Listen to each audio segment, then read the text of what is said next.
خدمت شما دوستان همکاران عزیز.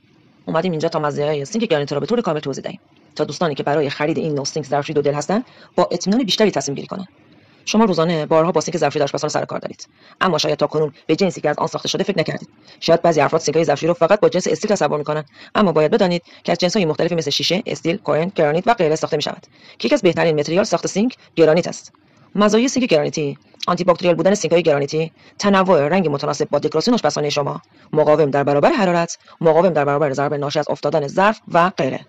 تحمل گرما، مقاوم در برابر آب جوش و حتی حرارت غیر مستقیم ظروف غذا نیز آسیبی به سینک شما نمی‌رساند. برخلاف سینک‌های استیل، سینک‌های گرانیتی با هر رنگی که شما بپسندید تولید می‌شود.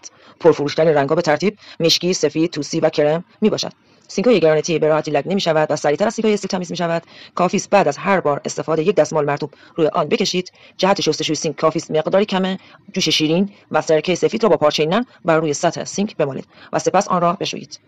جلوه متفاوت سینک ظرفشویی گرانیتی: اولین ویژگی قابل توجهی که این دسته از سینک‌ها دارند جلوه متفاوت آنها است. در واقع اکثرا ما زمانی که کلمه سینک و ظرفشویی میشنویم یک گوشوی استیل کروم رنگ در ذهن ما تصور می‌شود، اما نمای سینک‌های گرانیت زیبایی خاص خود را به ظاهر سینک‌های گرانیتی اضافه می‌شود و جلوه متفاوت و دیزاین متمایز را به آشپزخانه می‌بخشد.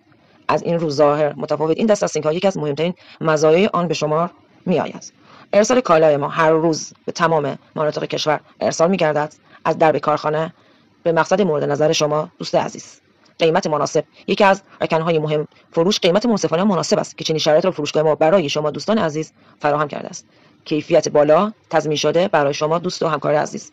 پشتیبانی هم 24 ساعت در خدمت شما دوست عزیز هستیم.